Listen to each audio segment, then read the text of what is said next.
Hello there, it's me. Today we're going to discuss Sykes-Picot. How and why did Britain carve up the Arab world? Make sure to leave a like and subscribe so you don't miss out on any of our future videos. As mentioned before, the agreement was made between Britain and France in 1916. It was named after two British diplomats, Sir Mark Sykes and Captain Charles Picot. However, it was mainly drafted by British geographer and colonial administrator Lord Curzon and French diplomat Louis Pichin. Hence the name Sykes. Also, go ahead and follow us on social media. The Sykes-Picot Agreement was a secret agreement between the British and French governments in May of 1916 during the First World War that divided the Middle East in two spheres of influence for both countries. It should be noted that the idea of dividing the region along religious lines is not a new one. After the Crusades, European powers had attempted to establish Crusader states in the Levant, carving up the region into areas controlled by European Christians, Muslims, and Jews. The reason for this was so that the region could be free of any foreign control and would function as a sort of buffer zone between British and French spheres of influence. The region would be administered by an international body consisting of representatives from the five great powers: Britain, France, Russia, Italy, and Germany. Despite being outnumbered, the Ottoman army managed to repel the attack and prevent the Allies from advancing further into the peninsula. The revolt was a major uprising by Arab forces against Ottoman rule in the Middle East during World War I. It was led by Sharif Hussein bin Ali, the leader of the Hashemite dynasty and the Sharif of Mecca. The revolt was supported by the British, who saw an opportunity to weaken the Ottomans and gain control of the region. British officials promised the Arabs independence in exchange for their support in the war. The agreement was made solely between the British, French, and Russians behind closed doors without any regard for the rights or interests of the people who lived in the region. The arbitrary borders drawn up by these European powers divided communities along religious lines and created new ones. It is a stark reminder of the lasting impact of colonialism and the importance of respecting the rights and interests of all people in the pursuit of national security and economic interests. For example, the border between Syria and Iraq cuts across the historic Kurdish region, while the border between Palestine and Jordan divides the West Bank and Gaza Strip, which are home to a Palestinian majority, but are currently occupied by Jordan and Israel respectively. However, these promises were never fulfilled. Instead, the British turned on the Arabs after the war and divided their territory among themselves and their allies. The artificial borders that were drawn up by the European powers have been a source of instability and conflict in the region for decades. The agreement also contributed to the rise of extremism and terrorism in the Middle East. Also, go ahead and follow us on social media. We would love to have you join our growing community. Thanks for watching, and we'll see you next time. Many people in the region feel that they have been victims of Western imperialism and exploitation, and this has led to a sense of resentment and anger towards the West.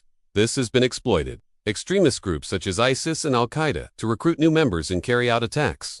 The stalemate lasted for 8 months with heavy casualties on both sides and secure access to valuable resources in the Middle East, such as oil. The agreement effectively ended the Ottoman Empire's 400 years of rule in the region and led to the creation of modern states in the Middle East.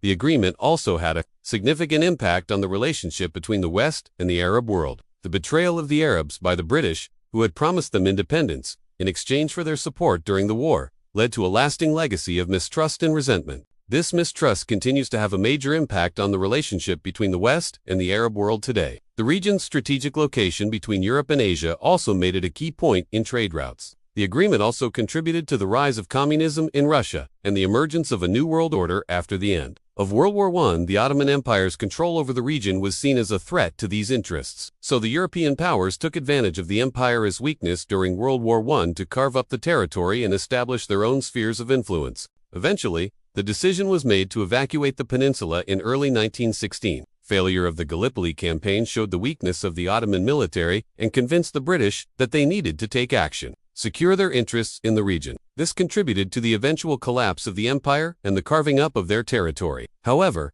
these attempts ultimately failed due to constant pressure from Muslim forces in the area. In addition to Russia, who would get parts of the Ottoman Empire after the war, the agreement led to the creation of modern Iraq, Syria, Lebanon, Jordan, Israel, and Palestine. Russia would get territories that are now Armenia, Azerbaijan, Georgia, and parts of Turkey. France would get territories that are now Syria, Lebanon, and the southern part of Turkey. The operation was launched by the British Empire in 1915 with the aim of capturing the Turkish capital of Istanbul and opening a supply line to Russia through the Ottoman Empire.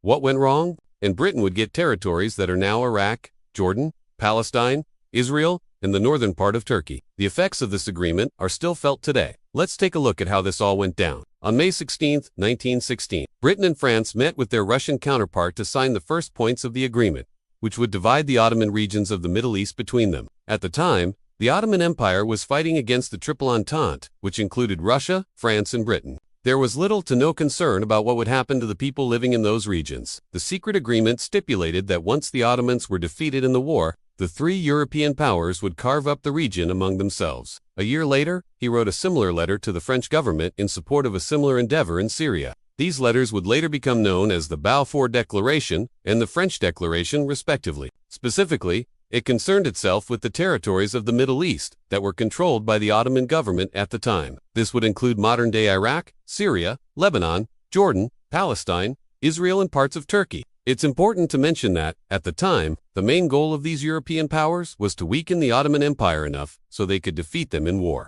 In November of 1915, British politician Arthur James Balfour wrote a letter to the leader of the Zionist movement, Lord Rothschild, outlining his government's support for the establishment of a Jewish state in Palestine. By dividing the Ottoman Empire along religious lines, it would be easier for the Europeans to control the region after the war. So here's how the agreement divided the region. The agreement also stipulated that an international administration would oversee the region of Palestine. Now let's talk about how this happened. One of the most significant factors contributing to the downfall of the Ottoman Empire was the disastrous Gallipoli campaign. On April 25, 1915, Allied forces landed in the Gallipoli Peninsula in the Ottoman Empire. Another factor that led to the downfall of the Ottoman Empire was the Arab Revolt of 1916.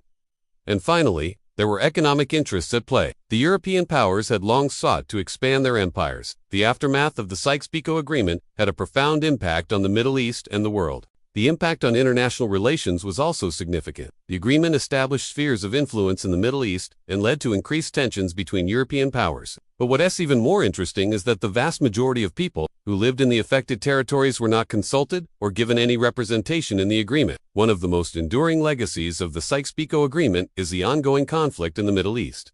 As we can see, the repercussions of the Sykes-Picot Agreement continue to be felt even today. I hope you found this video to be informative. Please make sure to leave a like and subscribe so you don't want to miss out on any of our future videos.